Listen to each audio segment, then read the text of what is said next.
Yo, what up? This B-Boy Reg, funky fresh in the flesh, and today we got in the house, we got the whole crew here actually. Middle Finger Records. Yep, middle finger. All right. We got Pat, Isaac Castor, and Foulmouth. What's going on, fellas? What up? What up, though? What's going on? All right, so tell us a little bit about what y'all got going on as far as was the Rabbit Hole 2? Yep. All right. Yeah, so the Rabbit Hole 2 is a sequel to the first Rabbit Hole installment from me and Foulmouth. He made all the beats, I did all the raps, and it's dropping on February 4th. It's kind of a sonic continuation of the first one, but kind of taking the beats and the raps to a new level, I would say. That's dope.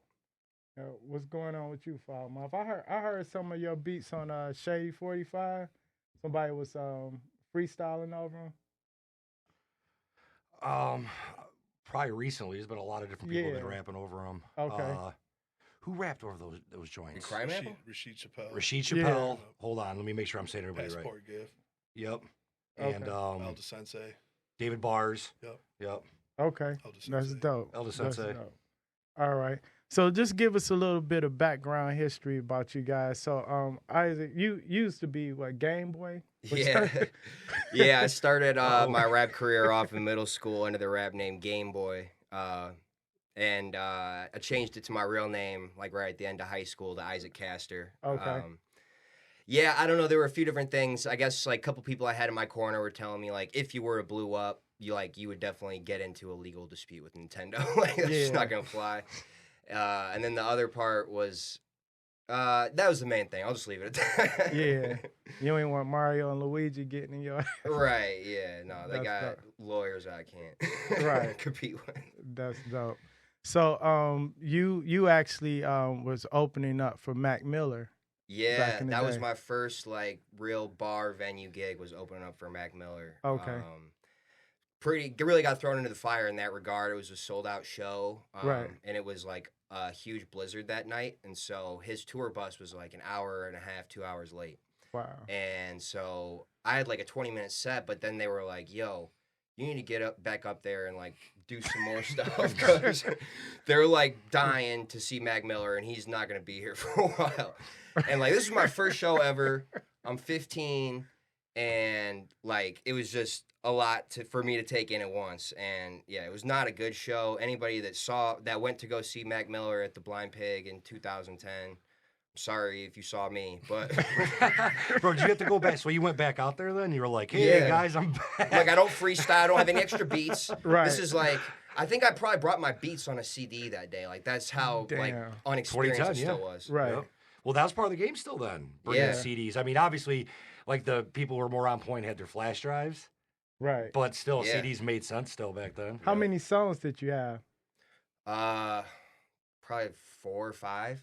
That's- And then when we went back up there, I think it was just like I had a few homies with me, and I think we were just like beatboxing, and like luckily I had some friends with me who like rap too. But like, Right. damn, yeah, it was. You put them in the fire? Yeah, it was stressful. I think they were happy to be there, though. You know what I mean? Right. Like, it was probably the most packed I've ever seen the Blind Pig to this day. Like, it was people out of the door, like wall to wall. It was Right. crazy. That's dope. That's dope. What about what you got going on, Foulmouth? I know you've been producing a lot. Who are some of the people that you work with? All right, I don't want to forget everybody, so I need your guys' help on this because I'm super good at doing this. So I'm going to just go with my next up. Me and All right. Isaac are dropping this album, Rabbit Hole 2, on February 4th. Right.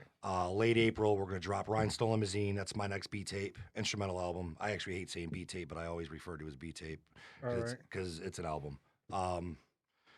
He Got a Gun 2 is going to be coming probably May or June. That's what Bizarre? Yep. Yeah. Shout out to Biz. Yep, shout out to Biz. Yes.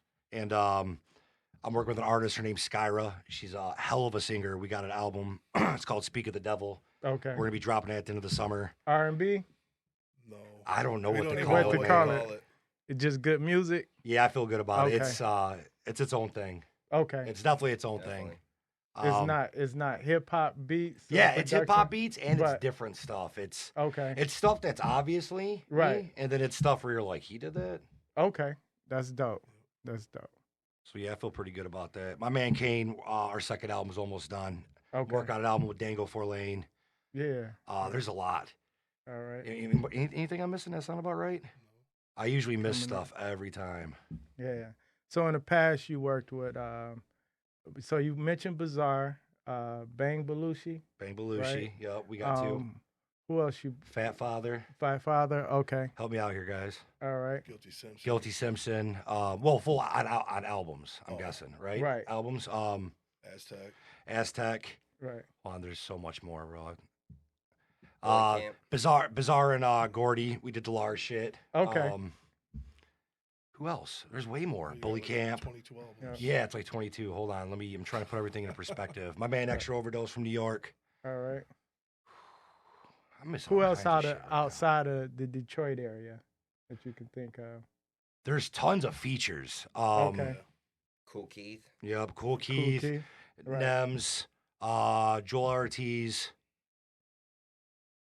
Who else, man? I'm doing terrible here. I had a guy. Right. My last interview, this dude hit everybody, and it was like 35 like good artists, and I was like, damn. I need you for these Right. moments, because I can't think of nothing when it's time to say them. But that's actually good. That shows you working. You keep your head down into the craft. Yeah, and Young just Z, let he was you- on Mine and Bizarre's album. They had a Okay. bunch of good features on it. There's way more. I'm just Twisted struggling. rapped on one of your beats, right? Yep, Twisted rapped on a joint. Oh, that's dope. Man, there's way more. I'm just Okay. Yeah, I All can't right. right. blanks too. Well, we're gonna have everybody tag themselves in this video when it come out. Yeah. So you've been working because I keep hearing your name pop up in different circles as far as producers and things of that nature. So that's good. Who were some of your influences coming up? where would I start? My favorite rapper as a kid was Esham. Like unquestionably, Yeah. loved it. Esham, Ghetto Boys, Chino XL. Obviously, M and D12. Like you come from here. Me as a rapper, Right. if you hear me spit, like I'm clearly influenced by what they did coming up, and I'm not like biting wise. Right. Just it's over the top. It's funny, but the bars can be Yeah. hard. That's like my style as an MC. Love Flip Mode Squad. Love Busta Rhymes. Lord have mercy, he's my all-time favorite spitter. That's probably the gist of my a lot of my favorite shit coming up. Okay. What about production wise? Knots, DJ Scratch, Premier. Yeah. A lot of the names you're expecting, but Knots and Scratch is like my baseline sound comes from them. There's Okay. a lot of influence. Right. Right. Good. What about you, Isaac, as far as your influences as far as MCs? I've got a lot. Okay. I always say I think my favorite rapper of all time is Jay-Z. It's a pretty popular answer. Right. But like him, I think I'm very influenced by Eminem and D12 as well. Okay. Even to this day, I still listen to tons of that shit just to keep my own stuff sharp. But as far as like new cats that like I really listen to like that inspire me, like lately it's been a lot of like Rome Streets, Action Bronson, MF Doom, Earl Sweatshirt, Denzel Curry. Yeah, just a lot like all those dudes I just named. I feel like are super lyrical and have good ears for beats and keep it really raw. Dope. Is it anybody that you guys would want to work with that you haven't worked with yet? I love to work with Corrupt. There's something about Wow. I don't know what it is. Like I've always wanted to do something for him or Right. with him. I love his style. The way he Yeah. I remember thinking about hearing them couple joints that he did with Muggs back in the day, and like knowing like I was like, man, if I ever produce, I'd know exactly what to do for him. Right. And you look up and it's 20 years later, I'm like, man, I know exactly what I would do for him. Right. That's dope. What about If I had to do an album with anybody, I would say probably The Alchemist. Like I just think all his like albums that he does for people are always so fucking dope. Yeah. And, Right. Yeah, I would love to have the chance to do that. you? All right. Dope. So Foulmouth. So one of the questions I know Butter wanted me to ask this too is so how many beats are you making per day? Are you just like heads down or? Honestly, right now. I'm not making nearly as much as I was because I'm focused on trying to get these albums together, and I'm Okay. engineering them too. So it's a Okay. little bit different. I'm only making like maybe 50 beats a month right now. I was making like 100 beats a month though. Wow. That's So like it's a little bit more down. And I wouldn't say. I mean, that'd be what 3 a day on average. I'd probably be making beats like 6 days a week when I was doing 100. So like 4 a day. okay. So your father was a musician, right? Yeah, he's in a Okay. group band called Frigid Pink. All right. They had a hit in 1970, House of the Rising Sun. All right. How was that coming up? Did that influence you or? It was good and bad. Okay. I seen people like kiss my dad's ass. Okay. As stupid as that sounds, but like from inside the house, like I'd see like the dudes coming over, like, man, your dad. You know what I Yeah, mean? yeah. Because they were around for it, and as people get older, you mainly have stories. Right. But I seen a downside too of like what it did to him mentally, like having a hit like that and trying to keep up with the life that comes from that, and that shit kind of destroyed him as a person. You know. Right. Actually, we dropped a song here a couple weeks ago, and the intro that we used, we sampled Danny Brown for it. He was in that Drink Champs interview, and he was talking about he's like the biggest problem with rapping. He's like, what do you do after that? Right. I think of that shit every day. I'm like, what am I gonna do when I'm 63? Like, I can barely change my tire. So like, I watched my dad deal with it, and Right. like that's not easy because they had a hit, and then eventually he had to be a regular person. So trying to be both, I think he struggled with that balance. So it's like, I don't know, it's like good and bad. Like one side of me wants to always watching him get there. Right. I didn't see him get there, but knowing he got there, Right. kind of like makes you believe it a little bit different than somebody who didn't have that in their household. Right. Like to me, it was believable and reachable for my own success. But at the same time, I seen a downfall to it too. So like, shit he was into, I'm not Right. into, like bad wise. You know what I Yeah, mean? yeah. Like but at the same time, it's shit that Right. I'm just like him. Like my lifestyle, it's similar, very similar. So I see the good and the evil with it. Right. So, so Isaac, what about as far as like music now? Where do you see yourself? Because you said you opened up when you was 15. So how old are Yeah. you now? I'm 27 now. Okay. Yeah. Right. So I've been at it for a minute. And so I've kind of like, at that time, like I was kind of at the mindset like, oh, this stuff is definitely going to pop off because like I just opened for Mac Miller, got to hang out with him. And then like a year later, I'm on a Static Selecta album. Yeah. And like Double XL wrote about it and like said really good things about my verse. And then like at the same time, I'm like working at a grocery store at my first job.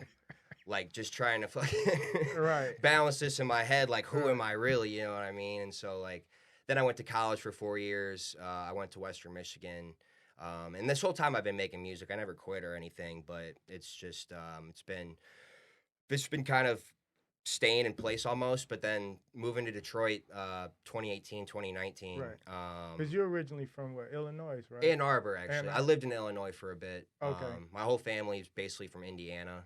Okay. And then my dad's job moved around, but I've been in Michigan since 04. Okay. Yeah. All right. So at 15, opening up for Mac Miller, what was that like going back to school? Like, I mean, most people, it was like, I kept that stuff under the radar for a while. Like, it wasn't until I dropped my, like, first, like, official EP where, like, I had, like, Astronaut beats and 14 KT beats and, like, Big Pooh was on there. Damn. And, like, I Right. can't not post this. And then, Right, like, right. At then what people age? started finding out. 15? That's crazy. Damn. Yeah, so...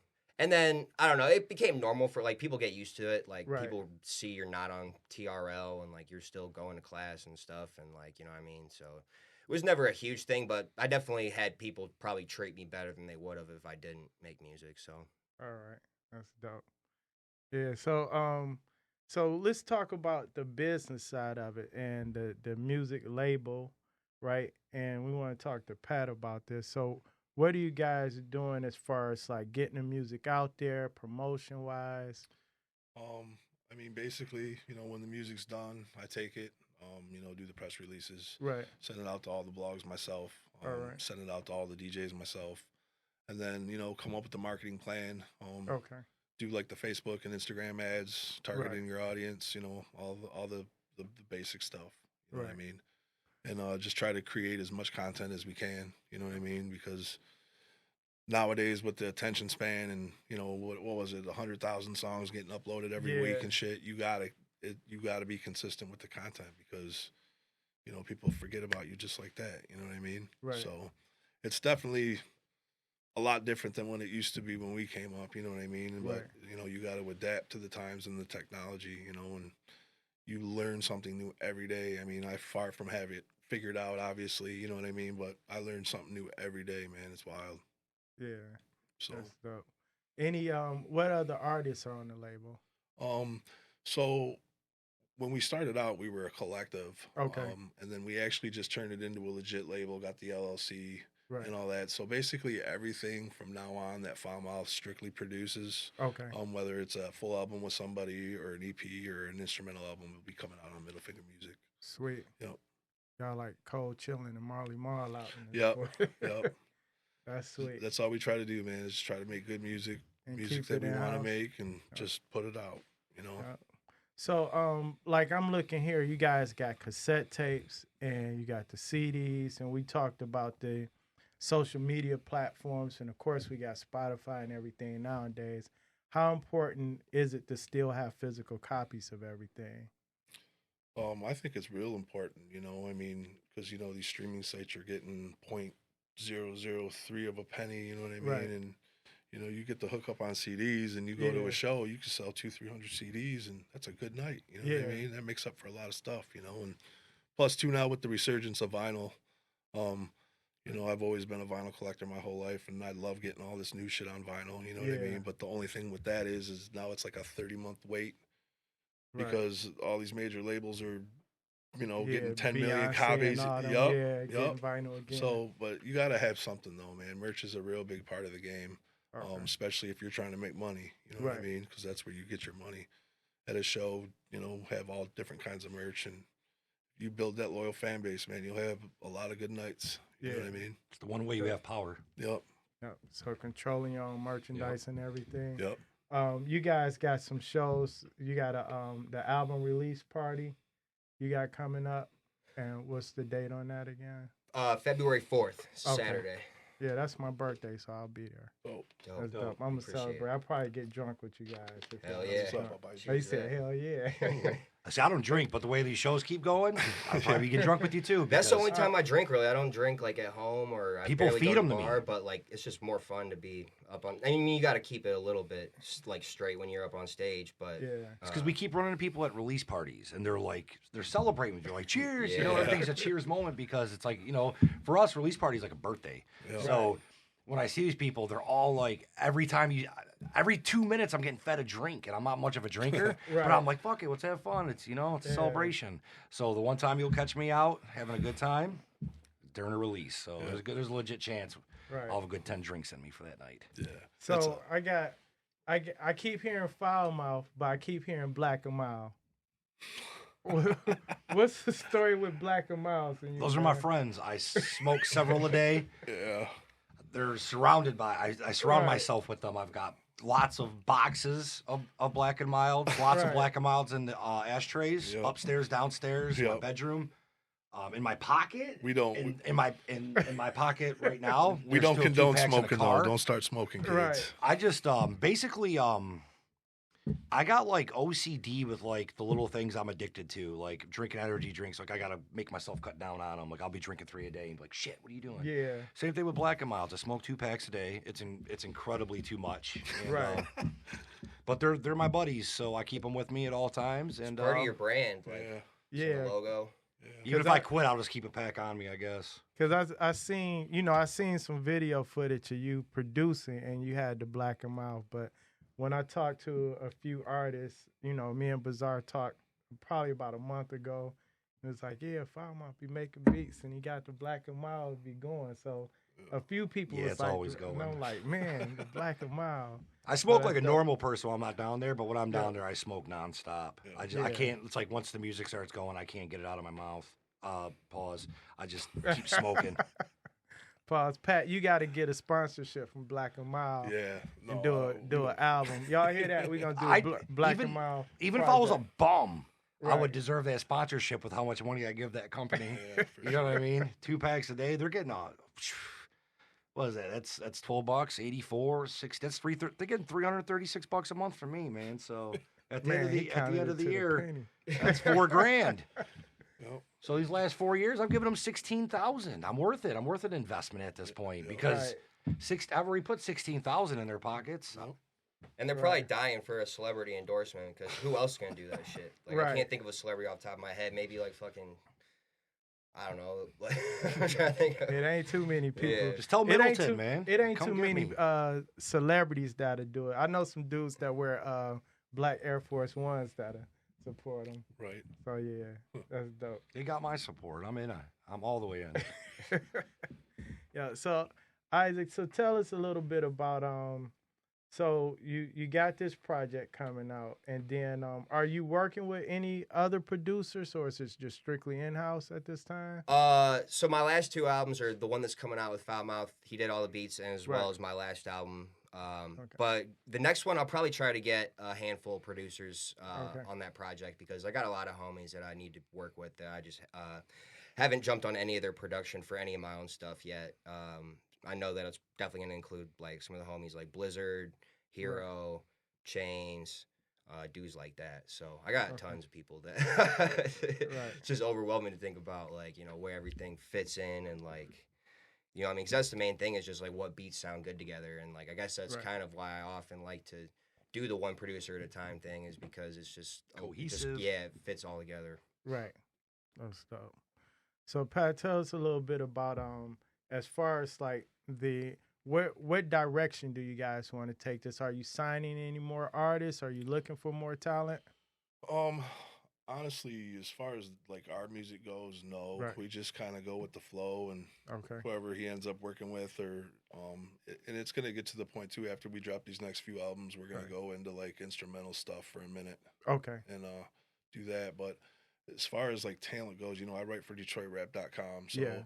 I'm always looking, and you know, Right. and I kind of pride myself on like dot connecting and like kind of bridging the gap with some of these younger guys and some of us old dudes. You know Yeah. what I mean? So I'm always looking. You said some of us old dudes, like we all in the same boat.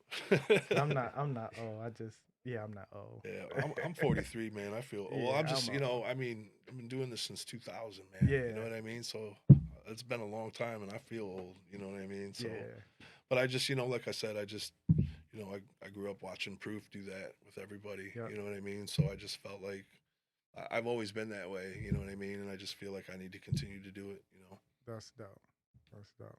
So with how does someone get in touch with you? Are you selling beats to Oh yeah. local artists, everybody pretty much? Okay. Most people who buy beats from me are out of state. Okay. So are you getting what type of support are you getting here locally though, as far as It's weird. so I know you mentioned some of the people you worked with, but like are people like really reaching out to you? People Yeah, are locally. really reaching out, and I get credit, but then Right. you go through times where you see shit happen. Yeah. Where you're like, maybe I don't. You know what I mean? Right. I think that's a Detroit thing. I think it's kind of a mind state, though. So I don't know if I want to necessarily say it's a fact. Okay. You know what I mean? Right. Because it depends. Like sometimes you put up a post and you see it do really good, right? Right. And then other times you put up a post and it doesn't do quite as good, and maybe that post should have did better for whatever reason, or you think it is. Right. So you start just getting down, like, man, where the fuck are all these people at? And then you start doing a Detroit thing where you're like, man, my shit's fucking doper than theirs. Right. Like Yeah. I think everybody here does that in their head when shit doesn't go the way they want it to, because you fall back on the fact that you're from here, and you know, kind of just being in the circle of Detroit in general is a blessing in its own. But people, they forget about that you're from such a beautiful place, and instead everybody says shit like, man, you gotta get the fuck out of here to make it. And it's like, why? What do you mean? Why do we gotta get the fuck out of here? Like, Right. it sucks. It's gotta be that way, but that's how it works. If let's just say let's say me and him Right. have a song that goes nuts, right? Right. You look up, you see the skyrocket happening. Right. Everybody will be like, they're our boy now. Yeah. Everybody, you know what I'm saying? They're on. But then when you fall, it's the same people that are like, man, I knew that shit wasn't gonna work. And there's just a lot to it. Right. To them situations in general. And you shouldn't have to leave here to make it, but you Right. do. It's like you have to. Because if Right. not, everybody is playing that same fucking game in their head about why this is that, and the problem is, actually, let me lean towards this. The biggest problem here is we're too concerned with what the artists think. It needs to be a lot more consideration on just the fan base. If you're focused on your fan base, you're going to do a lot better. And I got that problem where like I want my peers to be Right. to think this is incredible, you know? Right. Because those are a lot of those people are the ones that you respected the most that you hoped were gonna like your shit. But I think along the way you get caught up forgetting that you're not doing this just for the people you liked. Right. You're not supposed to be doing it for them. You're doing it for yourself and you're doing it for a fan base. And when it comes down to it, it ain't gonna be the artist support that changes your life. It's gonna be the fans. Yeah. I think Detroit gets caught up in that a lot. Right. You. I don't know. I'm probably like I don't know everything about the ins and outs, but I feel like at least today in the internet era, like you don't maybe necessarily need to leave Detroit anymore because like I don't know, I just feel like you see rappers blowing up from like Maryland and stuff, and yeah, maybe after they get some money they'll go get a house in California or something, but like I feel like M stayed here the whole time he was blew up, you know what I mean? And I'm trying to think of some other examples of people that have like, you know what I mean, kept their roots here while they still like went and did big stuff. Yeah, like Slum Village. You got quite a few Yeah. people. Yeah, a lot of people. But like I mean I've considered like the move like a few years ago I was thinking like should I move to LA and try to do it out there, but I don't know, I just hear from so many people that there's so many people out there trying to do the exact same thing. Like that entire city is built off entertainment. Like it's just I don't know. Seems like a lot of people fighting for the same few, like, you know what I mean? Yeah. So your perception is that if I go out there for every 1,000 people, it's only one opportunity. Where here, it's like it's whatever you make it. Right. Because just think if Atlanta said we got to move from here to make it, it wouldn't be Atlanta hip hop the way we hear it. So, and I agree with Foulmouth because in Detroit we hear that a lot. Or you got to go elsewhere. Back in the day in the 90s, everybody was trying to go to New York. Right. Yep. Right. Then everybody started trying, wherever the music was hot, people would start going to the West Coast. Yep. Then when the South blew up, everybody was trying to go down South. Right. Yeah. But you think about it this way, though, too. If you got to define what you call making it, you know what I mean? If you can get 1,000 people, just 1,000 people, to buy every vinyl you drop every time at $30 a piece. You're in. Yeah, your shirt for you know what I'm saying. If you can get 1,000 people, you know what I mean. That you're making a living. You know what I mean. You could do that. I mean, you know, like I said, it depends how you look at it. You know what I mean. Are you trying to win the popularity contest, or are you trying to win the game? Right. Because that's kind of a game winner above the popularity contest. You know. Right. I talked about that with Ro on another interview, and we were talking about the passion for the music versus just doing it because you're good at creating music.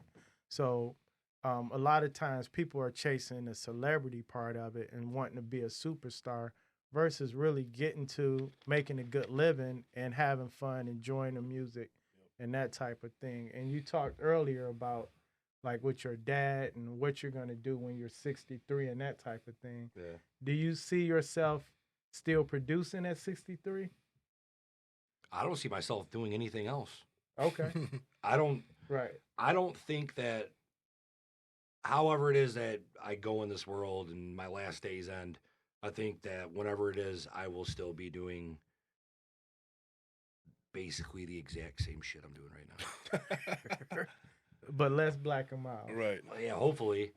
I mean, shit, it might be. I don't get rid of these black and mild. It'll be in 4 years or something. Yeah, that's the thing though too. Is like we do this shit because we love it and enjoy it, man. The minute you stop loving it and it's not fun anymore, there's no fucking point of doing it. You know what I mean? It's not even about none of that other shit. You know what I'm saying? I mean, of course, we'd like to get money and be able to, you know, live, you know, greatly. You know what I'm saying? Instead of struggling, but it just is what it is. It's all about the music for us. You know what I mean?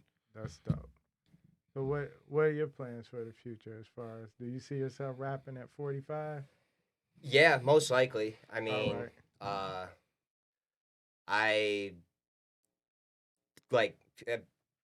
I would say that yeah, I'm probably gonna be rapping for however long I live. Like it's weird for me to visualize myself being like an old 6-year-old man and rapping. Yeah. But I don't see why not. Like everyone else is gonna be doing. It's not like like all the rappers just like stop at age, you know, whatever. So, because I don't think I've really heard of a rapper that like fully ever retired. You know what I mean? Like Run DMC is still going out and does spot tour dates and like all them cats like the very first. So like, I'm sure I'll still be doing it. Right. I bring this up on the show a lot. So you're 43, I'm 49. So when we were coming up, it was kind of weird to see 40 and 50-year-old rappers. Yeah. Right. So now listening to Isaac said, it's like, it's kind of normal. Yep. Right. So you can see like, okay, rappers can be like the Rolling Stones and tour forever. Yep. Right. So Foulmouth will still be making beats and probably smoking cigars and some coffee instead of the energy drinks or something like that. Yeah, that's dope.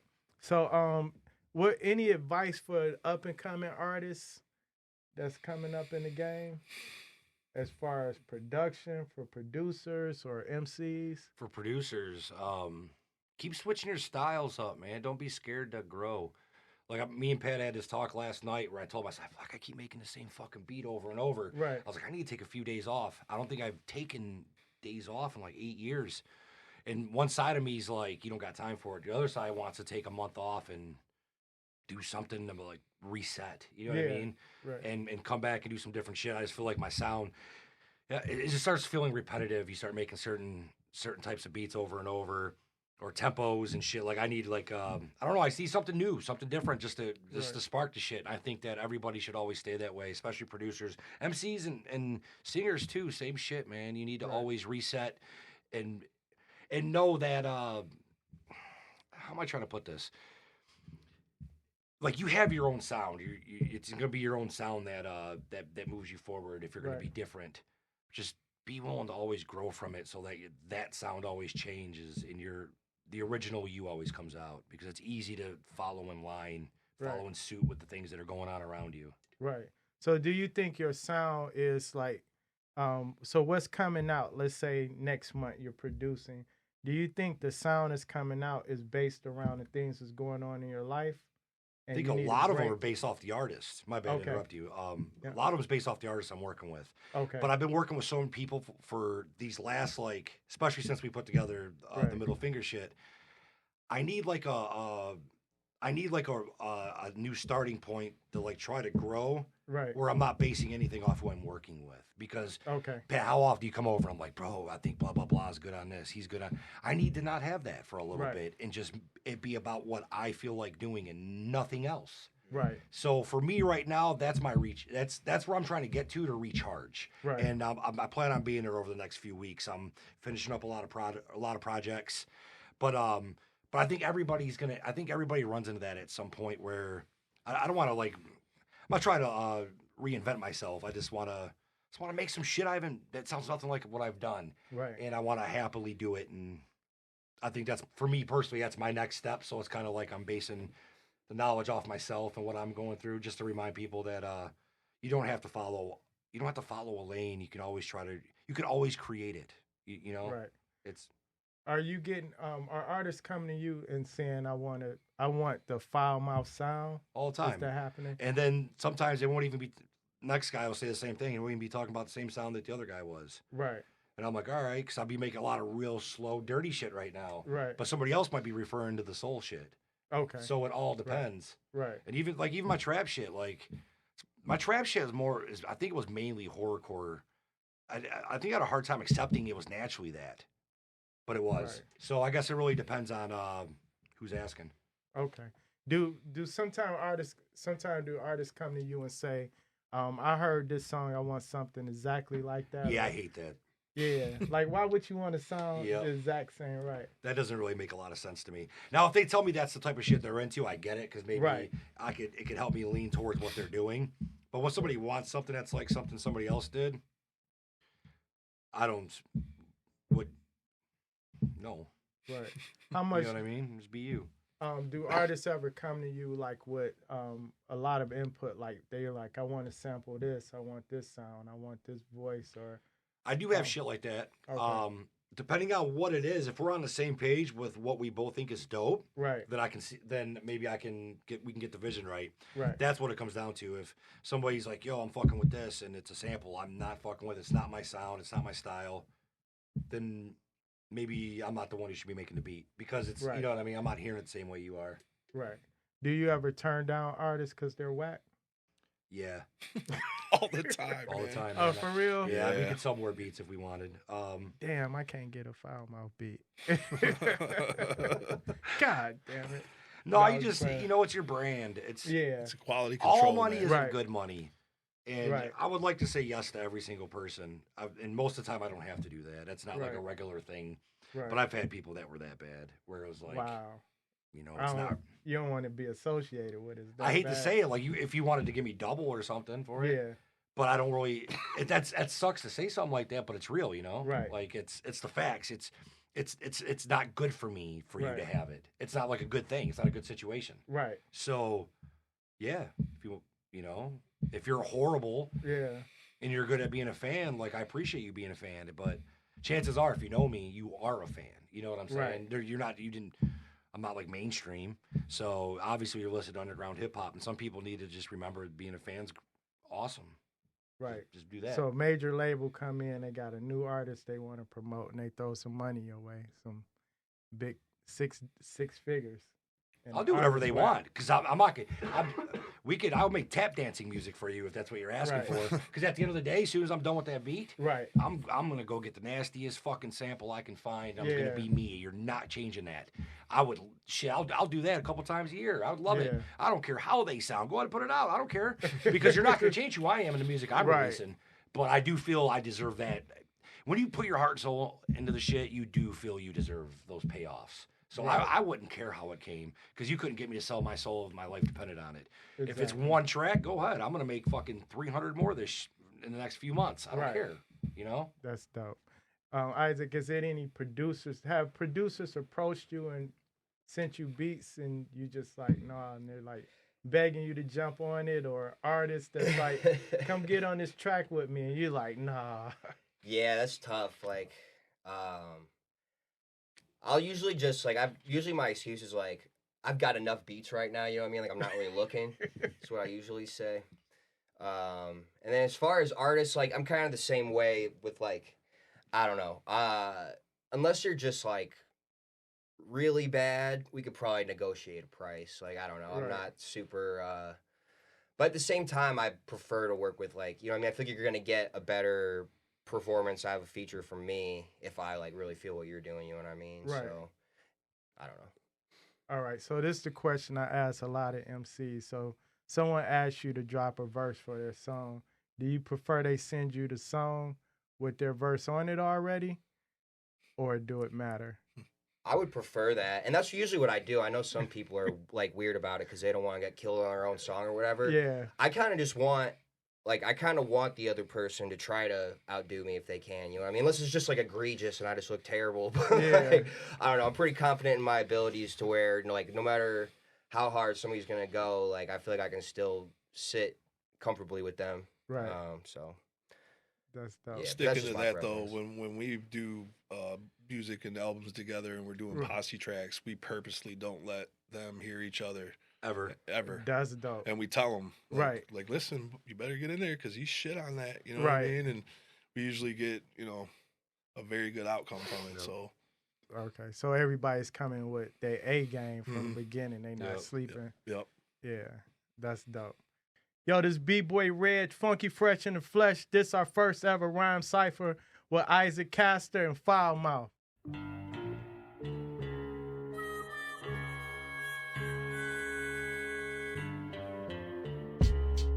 yeah. Check. Gather round cause I'm handing out L's like they weed donations. He's so brazen, keep on blazing from the 734, you know the depot station. Headed to the city for the relocation. Feet don't fail me, still got gangrene growing. Please don't sell me on how to make things golden in my life, cause I truly like the way things going. I was 25, slowly becoming a lazy poet, but I'm back on it. I really can't call it. I hear the ghosts of my heroes in me, my raps haunted. So here it goes, I'ma offer you one last warning. Then I'll smack you out the planet, flying past orbit. Raps Norman Bass, make a killing at the red roof and days in. I'm in the middle where I can't lose and can't win. I be that skinny dude with tattoos and pale skin. Hate to tell it to you, but it's bad news breaking. We on. Yeah.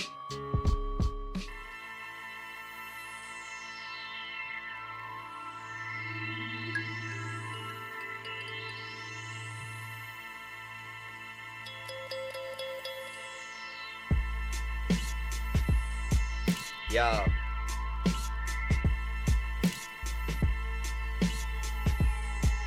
Check.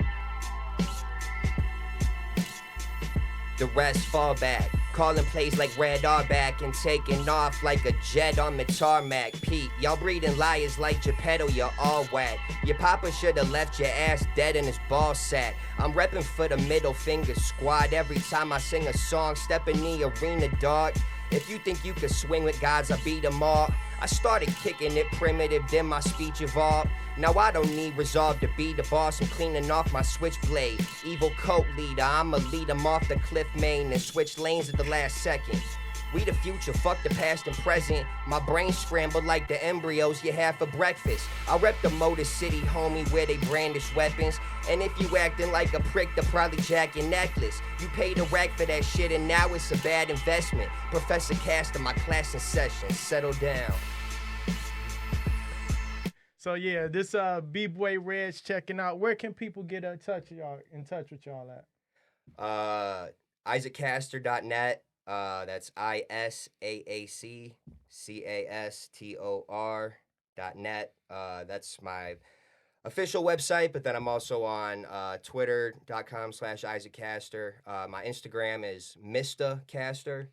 I'm on Facebook. Yeah, all that. All right. Foulmouth. Foulmouth 313, Instagram, Twitter, Facebook. You can find me at Foulmouth 313 at Pornhub. Click the link in his bio. Or Big Strong Cowboy at Pornhub.com. Pornhub.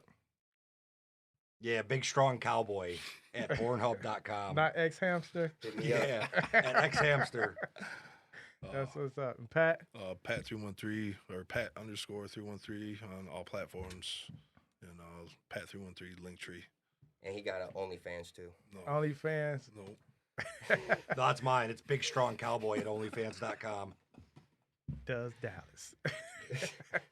Hey, so again, album release, Rabbit Hole 2 coming out and dropping when? Feb 3rd. That's what's up. Yep, Feb 3rd or Feb 4th? No, Feb 3rd, Feb 4th, Old Miami release party. Yes. We got Catch P, Gypsy, Boog Brown, Dango 4-Lane, Ronnie Alpha. Just added Fat Father as well. Yep. Shout out to Catch P. Yep. Shout out to Catch P. All right, this B-Boy Reg, Funky Fresh in the Flesh. We checking out. Peace. Peace.